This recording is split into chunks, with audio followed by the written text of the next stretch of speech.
ഇന്നത്തെ കാറ്റത്തെ കിളിക്കൂട് episode. Sir ഇതാ കാശ്, അത് കയ്യിൽ തന്നെ വെച്ചാൽ മതി, എന്നിട്ട് സൈൻ ചെയ്ത് എന്നിട്ട് പുറത്തു പോയി അദ്ദേഹത്തിന് തന്നെ ഏൽപ്പിച്ചാൽ മതി. അവനെ ഇങ്ങോട്ട് ഇറക്ക്. എന്താടാ നീ വലിയ റൗഡിയാന്നാണ് വിചാരം? നിന്റെ ഷർട്ടിൻ്റെ ബട്ടൺ അങ്ങോട്ട് ഇട്ടേ. ഓ എന്താടാ നോക്കുന്നത് എന്ന് പറഞ്ഞിട്ട് സുധീഷിനെ തല്ലുന്നുണ്ട്. സാർ വേണ്ട, ഇനി ഒപ്പിട്ടല്ലോ, ഇനി ഇവനെ കൊണ്ടുപോകാമല്ലോ. ആയിട്ടില്ല. ഇവൻ്റെ ലൈസൻസ് എന്തിയേ? ലൈസൻസ് എടുക്കടാ. ഇതേ 1 മാസം എൻ്റെ ഭദ്രമായിരിക്കട്ടെ, അതുവരെ നീ വണ്ടി തൊട്ടു പോകരുത്. ഇങ്ങനെ വണ്ടി ഓടിക്കണമെന്ന് അവൻ പഠിക്കേ കേട്ടോ. സാർ അവൻ്റെ ജീവിതമാർഗ്ഗമാണ്, അവന് വേറെ വരുമാനമില്ല. ഓടി ആളെ ഇടിക്കുമ്പോൾ അവൻ ആലോചിക്കണമായിരുന്നു. 1 മാസം വീട്ടിൽ ജോലി ഇല്ലാതിരിക്കുമ്പോൾ കാര്യങ്ങളൊക്കെ അവന് മനസ്സിലാക്കിക്കോളും. ഒന്ന് പോവാൻ നോക്ക്. എന്താടാ നോക്കുന്നത്? ഇനി നോക്കിക്കഴിഞ്ഞാൽ നിന്റെ നടു ഇടിച്ചിട്ടേ വിടത്തുള്ളൂ ഞാൻ. സാർ ഞങ്ങൾ പൊയ്ക്കോളാം, ലൈസൻസ് 1 മാസം കഴിഞ്ഞ് മതി. സുധീഷേ എന്നാൽ ഞാൻ പോവാം. പിന്നെ കാണിക്കുന്നത് വീടാണ്. സുധീഷ് വരുന്ന വരവ് കണ്ടിട്ട് സുഭാഷിനോട് അച്ഛൻ ചോദിക്കുന്നു, എന്ത് പറ്റി സുഭാഷേ, പറയടാ. ഇവിടെ ഇരുന്ന് ഒരുത്തൻ ചോദിക്കുന്ന പോലും കേൾക്കാതെ ഒരക്ഷരം മിണ്ടാതെ എല്ലാം കൂടെ അകത്തോട്ട് പോകുന്ന കണ്ടില്ലേ? എന്ത് പറ്റിയതാ സുധീഷേട്ടാ? നീ ഒന്ന് ചുമ്മാതിരിക്കും നികേഷേ. ഈ വെള്ളം കുടിക്ക് സുധീഷേ എന്ന് പറഞ്ഞുകൊണ്ട് സുഭാഷേട്ടൻ കൊണ്ടു കൊടുക്കുന്നു. സുധീഷ് അത് തട്ടിത്തെറിപ്പിക്കുന്നു. എന്താ ഇവിടെയുള്ളവരോട് ചാടി കളിക്കുന്നത്? നിന്റെ പല്ലടിച്ച് ഞാൻ വായിലിടും ഞാൻ. ഹരീഷേട്ടാ എന്താ ഉണ്ടായത്? ഇയാൾ മര്യാദയ്ക്ക് വണ്ടി ഓടിക്കാത്തതുകൊണ്ട് എസ്.പിയുടെ മകൻ്റെ വണ്ടിയുടെ പിന്നിൽ ചെന്ന് തട്ടി. പോലീസുകാരൻ ലൈസൻസ് മേടിച്ചു വെച്ചേക്കുവാണ്. ആശിം പോയി. ഞാൻ മര്യാദയ്ക്കല്ലാതെ വണ്ടി ഓടിക്കുന്ന ഇവൻ കണ്ടോ? അവനാണ് റോഡ് സൈഡിൽ കയറി വന്നത്. പിന്നെ എന്തിനാ അവൻ എന്നോട് ഇങ്ങനെ കാണിക്കുന്നത്? സുധീഷ നീ അവിടെ ഇരി. സുധീഷ നീ ഇങ്ങനെ ദേഷ്യപ്പെട്ടിട്ട് എന്താ കാര്യം? ഞാൻ അവനെ വെറുതെ വിടാൻ പോകുന്നില്ല. എന്ന് വെച്ചാൽ ആ ചെറുപ്പക്കാരൻ ആരാന്ന് അറിയാമോ? അയാൾ പറഞ്ഞിട്ടാ ലൈസൻസ് മേടിച്ചു വെച്ചിരിക്കുന്നത്. ഇനി എന്തെങ്കിലും പ്രശ്നം ഉണ്ടാക്കിയെന്ന് കഴിഞ്ഞാൽ ലൈസൻസ് കട്ടാക്കും. എടാ അവൻ തെറ്റ് ചെയ്തതിന് ഞാൻ അടി വാങ്ങണോ? അവൻ എസ്.പിയുടെ മകനായതുകൊണ്ട് അവന് തെറ്റിയോ അല്ലേ? ഞാനപ്പോൾ അടിയും വാങ്ങി വെറുതെ ഇരിക്കണോ അല്ലേ? എടാ ഞാൻ പറയുന്ന കേക്ക്. നീ എന്തെങ്കിലും വലിയ പ്രശ്നത്തിൽ ചെന്ന് ഇടപെട്ട് കഴിഞ്ഞാൽ അത് വലിയ കേസാവും. നീ വിചാരിക്കുന്ന പോലെ അത്ര എളുപ്പമാവണമെന്നില്ല. ഞാനിത് വെറുതെ വിടില്ല. വണ്ടി ഓടിക്കുമ്പോൾ ശ്രദ്ധയാണ് വേണ്ടത്, അല്ലാതെ ഞങ്ങളുടെ മുമ്പിൽ കിടന്ന് ഷോ കാണിക്കുവല്ല. അപ്പോൾ സുധീഷ് ഹരീഷിനെ അടിക്കുന്നു. അടങ്ങിയിരേടാ, ഉപദേശിക്കാതെ അങ്ങോട്ട് മാറി നിൽക്ക്. സുധീഷേട്ടനെ പോലീസുകാർ ഒരുപാട് തല്ലിയോ? സുധീഷെ ഞാൻ പറയുന്ന കേൾക്ക്. സുഭാഷേട്ടൻ അങ്ങോട്ട് മാറി നിൽക്ക്. എൻ്റെ അടുത്ത് ആരും വരില്ല എന്ന് പറഞ്ഞുകൊണ്ട് സുധീഷ് അകത്ത് കയറി പോകുന്നു. നമ്മുടെ പ്രശ്നമല്ലെന്ന് പറഞ്ഞുകൊണ്ട് പോലീസുകാരനോട് അടിയുണ്ടാക്കാൻ പറ്റുമോ? ഇച്ചിരി ലൈസൻസ് ഇച്ചിരി വേഗം കിട്ടാൻ നോക്കാം. അത് സമാധാനത്തോടെ വേണം ശ്രമിക്കാൻ. ഇനി 1 മാസം വണ്ടി ഓടിക്കാൻ പറ്റില്ല. കാര്യം എനിക്ക് ആലോചിക്കുമ്പോൾ ഇപ്പം എനിക്ക് സമാധാനിക്കാൻ പറ്റുന്നില്ല. നീ തൽക്കാലം ആ കാര്യം ചിന്തിക്കണ്ട. ഏട്ടത്തി എന്താ അപ്സെറ്റായിരിക്കുന്നത്? വിട ഏട്ടത്തി. നാട്ടുകാരുടെ മുമ്പിൽ പോലീസ് വെച്ച് അടിച്ചതല്ലേ, അതുകൊണ്ടാണ്. എൻ്റെ കയ്യിൽ നിന്ന് പോയതാണ്. പിന്നെ ഞാൻ സിറ്റുവേഷൻ നോക്കിയത് കൊണ്ടാണ്. അതെന്തായാലും നന്നായി. തിരിച്ചു തല്ലാൻ അറിയാഞ്ഞിട്ടല്ല. സുഭാഷേട്ടൻ പറയുന്നത് ഞാൻ കടയിൽ പോയിട്ട് വരാം. സുധീഷ് അതിനെക്കുറിച്ച് തന്നെ ആലോചിച്ചുകൊണ്ടിരിക്കുന്നു. സുധീഷ് പെട്ടെന്ന് ബാഗ് എടുത്ത് നോക്കുന്നു. കാശ് നോക്കുമ്പോൾ കാശ് കാണുന്നില്ല. ഇവിടെ ഇരുന്ന കാശ് എന്തിയെ? കാശ് ആരെടുത്ത്? അതുകൂടെ ചേർത്താണ് എസ്.പിക്ക് 50,000 രൂപ കൊടുത്തത്. എന്തിനാണ് എടുത്തത്? ഇത്രയും പണം ഒരുമിച്ച് എടുക്കാൻ ഇവിടെ നോട്ടടിക്കുന്ന മെഷീനൊന്നും ഇല്ല. അതുകൊണ്ട് എന്നോട് ചോദിക്കാതെ എടുക്കാമെന്നോ? പോലീസ് എന്തുകൊണ്ടാണ് വിട്ടേന്നാണ് വിചാരിച്ചത്? പണം കൊടുത്തോണ്ടാണ് പോലീസ് വിട്ടത്.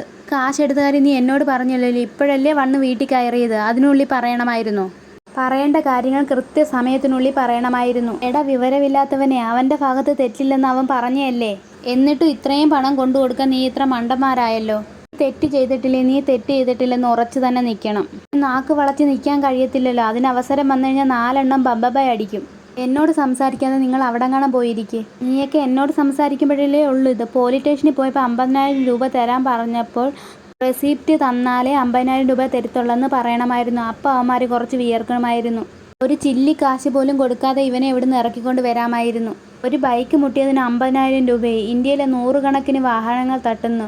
അവരെല്ലാം 50,000 രൂപ എടുത്തിട്ടാ ഊരിപ്പോകുന്നത്. ഈശ്വ നിന്നോട് ചോദിച്ചതിന് ഉത്തരം പറ. നീ എന്തിനാണ് എൻ്റെ പണം എടുത്തത്? ആ കാശ് ഞാൻ ഒരു ആവശ്യത്തിന് വെച്ചിരിക്കുമെന്ന് നിങ്ങൾ കണ്ടില്ലേ? നിങ്ങളുടെ മുമ്പിൽ വെച്ചല്ലേ പോലീസിന് പണം കൊടുത്തത്. കാശ് തന്നാലേ പുറത്ത് വിടത്തുള്ളെന്ന് പറഞ്ഞിരുന്നു. പിന്നെ ഞങ്ങൾ എന്ത് ചെയ്യണമായിരുന്നു? അത് ചിലവാക്കാനും സുഭാഷേട്ടൻ തന്നെ വേണമല്ലേ? സുധീഷേട്ടൻ്റെ കാശ് പുകഴ്ത്തി വെച്ചിട്ട് മറ്റുള്ളവരുടെ കാശ് താൻ അങ്ങനെ പുറത്തിറങ്ങണ്ട. ആണ് മറ്റുള്ളവരുടെ കാശ് ഞാൻ ചിലവാക്കിയത്. എനിക്ക് വേണ്ടി എന്താണ് ചെയ്തിട്ടുള്ളത്? സുഭാഷേട്ടൻ ചെയ്ത് എനിക്ക് മാത്രമല്ലല്ലോ, നിനക്കും ചെയ്തിട്ടില്ലേ? പിന്നെ എൻ്റെ കാര്യം മാത്രം എടുത്തു പറയുന്നു. അവൻ പറഞ്ഞത് ശരിയല്ലേ? അവനോട് ചോദിക്കാതെ എന്തിനാണ് നിങ്ങൾ കാശ് എടുത്തത്? കാശ് വെറുതെ കിട്ടുമോ? നിങ്ങൾ മിണ്ടാതിരിക്കും. നിങ്ങൾ എന്തെങ്കിലും ചെയ്തിട്ടാണെങ്കിൽ വേണ്ടിയില്ല. നിങ്ങളുടെ വായടച്ചിരിക്കും. ഞാൻ പറയാം മറുപടി. ഞാൻ ഈ കാശ് ഒരു കാര്യത്തിന് വെച്ചിരിക്കുമായിരുന്നു. കാശ് കൊടുത്തില്ലായിരുന്നെങ്കിൽ ജയിലിൽ പോയി കിടക്കാമായിരുന്നല്ലോ. ഞാൻ ഈ കാശ് കൊടുക്കുന്ന ഇതിനായിരുന്നു എങ്കിൽ ഞാൻ കാശ് കൊടുക്കാൻ സമ്മതിക്കത്തില്ലായിരുന്നു. എന്നോട് ചോദിക്കാതെ എന്തിനാണ് കാശ് എടുത്തത്? പണവും കൊടുത്തിട്ട് ലൈസൻസ് വാങ്ങി വെച്ചത്. പണവും കൊടുത്തിട്ട് എന്തിനാണ് ലൈസൻസ് വാങ്ങി വെച്ചത്? നീ എന്തിനാണ് പൊട്ടനാണോടാ? സുധീഷേട്ടാ മര്യാദയ്ക്ക് സംസാരിക്ക്. വണ്ടി മര്യാദയ്ക്ക് ഓടിച്ചായിരുന്നെങ്കിൽ ഈ സംഭവം ഉണ്ടാവത്തില്ലായിരുന്നല്ലോ. ഇയാളുടെ അഹങ്കാരം കൊണ്ടാണ്. വണ്ടി തട്ടിയപ്പോഴേ അങ്ങേരോട് സമാധാനം പറഞ്ഞായിരുന്നെങ്കിൽ ഈ പ്രശ്നം ഉണ്ടാവത്തില്ലായിരുന്നല്ലോ. എസ്.പിയുടെ മകനെ തല്ലി അയാൾ വെറുതെ ഇരിക്കുമോ? ഇയാളുടെ എടുത്തുചാട്ടം ഇച്ചിരി കുറയ്ക്കണം. എൻ്റെ പണം എനിക്ക് ഇപ്പം കിട്ടണം. നേരെ പോലീസ് സ്റ്റേഷനിൽ പറഞ്ഞാൽ മതിയോ? എനിക്ക് 50,000 രൂപ എനിക്ക് ഇപ്പം വേണം, ഞാൻ ജയിലിൽ കിടന്നോളാന്ന്. രണ്ടെണ്ണോടെ പൊരിഞ്ഞടി. ആ നിധിയെ എല്ലാവരും പറയുന്നു നിർത്ത്, ഒന്ന് മാറി നിൽക്കുക, നിർത്ത്. പോയി ദേഷിച്ച് പോയി പാത്രം എടുത്ത് എറിയുന്നു. അവരപ്പോഴത്തന്നെ അടി നിർത്തുന്നു. നിങ്ങളുടെ പ്രശ്നം എന്താ? നിങ്ങൾ പ്രശ്നം ഉണ്ടാക്കിയിട്ട് വീട്ടിൽ ഇരിക്കുന്നവരുടെ മക്കിട്ട് കയറണോ? നിങ്ങൾ പോലീസ് സ്റ്റേഷനെന്ന് അറിയുമ്പോഴത്തേന് വീട്ടിലുള്ളവർ വെറുതെ ഇരിക്കണോ? അറിഞ്ഞപ്പോൾ സുഭാഷ് ചേട്ടനും ഹരീഷും കൂടെ നുള്ളിപ്പറക്കിയാണ് കാശെടുത്തത്. നിങ്ങളുടെ പ്രശ്നം എന്താ? 25 രൂപ നിങ്ങളുടെ ബാഗിൽ നിന്ന് എടുത്തതല്ലേ? അതിന് കണക്കുണ്ടല്ലേ? ഇവരെടുത്തതിന് കണക്കില്ലല്ലേ? ഇപ്പം പ്രശ്നം തീർക്കാൻ വീട്ടിൽ വന്ന് അകത്തിരിക്കുന്നവരോടല്ല ദേഷ്യം തീർക്കേണ്ടത്. നിങ്ങൾ അകത്ത് പോയിരിക്കെ. സുധീഷ് എണീറ്റ് പോകുന്നു. സ്നേഹം കൊണ്ടല്ലേ ഇങ്ങനെ ചെയ്യുന്നത്? സുധീഷിന് എന്തെങ്കിലും പറ്റിക്കഴിഞ്ഞാൽ ഹരീഷിനായിരിക്കും ഏറ്റവും കൂടുതൽ സ്നേഹം.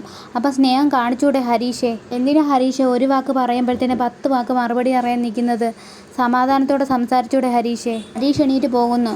നിധി അച്ഛനോട് സംസാരിക്കുന്നു. കുട്ടികൾ തമ്മിൽ അടിയുണ്ടാക്കുമ്പോഴത്തേനെ അത് മാറി നിൽക്കാൻ എന്ന് പറയണം. എന്നോടാണോ സംസാരിക്കുന്നത്? അല്ലാതെ മാറി നിന്ന് ഊതിപ്പെരിപ്പിക്കുകയല്ലേ ചെയ്യേണ്ടത്. അവർ മിണ്ടിയാൽ ഉടനെ അടിയാവുമെന്ന് അച്ഛൻ അറിഞ്ഞൂടെയോ? ഇനി ഈ വീട്ടിൽ വഴക്കുണ്ടാക്കി അപ്പം കാണാം. അപ്പോഴത്തേന് സുഭാഷ് ചേട്ടൻ വരുന്നു. എന്താടാ പ്രശ്നം? നീ എന്താ ഇവിടെ നിൽക്കുന്നു? ഒന്നുമില്ല. നികേഷ് എന്താ പ്രശ്നം? അത് ഇവർ തമ്മിൽ അടിയുണ്ടാവുന്നു. അടിയോ? എന്തിന്? ഈശേട്ടൻ എടുത്തു വെച്ചിരുന്ന പണം എന്തിനാ എടുത്തുകൊണ്ട് പോയെന്ന് പറഞ്ഞോണ്ടാ. എന്നോട് ചോദിക്കാതെ എന്തിനാ ആ കാശ് കൊടുത്തത്? പണം ചോദിച്ചാൽ ഉടനെ തന്നെ പണം എടുത്തു കൊടുക്കുകയാണോ ചെയ്യേണ്ടത്? കാശില്ലാതെ എന്നെ പുറത്തിറക്കണ്ടായിരുന്നുവല്ലോ. ഞാൻ അവിടെ കിടന്നാൽ മതിയായിരുന്നുവല്ലോ. ചിലക്കാതെ നിർത്താമോ? നിധി അപ്പോഴത്തേന് ദേഷ്യപ്പെടുന്നു. ഒന്ന് നിർത്താമോ? മോള് ദേഷ്യപ്പെടുന്ന എന്തിനാ? മോള് ടെൻഷൻ അടിക്കണ്ട. കുട്ടി എന്തിനാടാ ഇത്ര ടെൻഷൻ അടിപ്പിക്കാൻ നിൽക്കുന്നത്? നീ എന്തിനാ തൊട്ടതിനും പിടിച്ചതിനും നിങ്ങളെന്തിനാ വഴക്കുണ്ടാക്കാൻ നിൽക്കുന്നത്? നിൻ്റെയൊക്കെ ഒരു ദേഷ്യം. ഹരീഷ് അവൻ ലൈസൻസ് കൊടുത്ത് പോലീസുകാരുടെ കയ്യിൽ നിന്ന് അടിയും മേടിച്ച് നിൽക്കുമല്ലേ? നിനക്ക് ഇച്ചിരി സമാധാനത്തോടെ സംസാരിച്ചൂടെയോ? അവൻ ഇച്ചിരി ദേഷ്യപ്പെട്ട് സംസാരിക്കാൻ നീ എന്തിനാ ചൂടാവാൻ നിൽക്കുന്നത്? എന്തിനാടാ വീട്ടിൽ ബഹളം ഉണ്ടാക്കുന്നത്? അതുകൊണ്ട് എന്താണ് നേടാൻ പോകുന്നത്? വഴക്കുണ്ടാക്കിയിട്ട് 4 മൂലയ്ക്കും മാറിയിരിക്കുന്നതാണോ? എന്തിനാടാ അങ്ങനെ ചെയ്യുന്നത്? നിധിയെ നീ അല്ലയോടാ കൂട്ടിക്കൊണ്ട് വന്നേ? നിങ്ങളുടെ വഴക്ക് തീർക്കലാണോ അവിടെ പണി? ഇത്തിരി സാമാന്യ ബോധം വേണം. അവൾ വീട് വിട്ട് പോകാൻ നിൽക്കുമ്പോൾ പോകരുതെന്ന് പറഞ്ഞിട്ട് കാര്യമില്ല. ഇത്രയും കാണിച്ചുകൊണ്ടാണ് എപ്പിസോഡ് അവസാനിക്കുന്നത്. ഈ വീഡിയോ കാണുന്നവർ സബ്സ്ക്രൈബ് ചെയ്യണേ.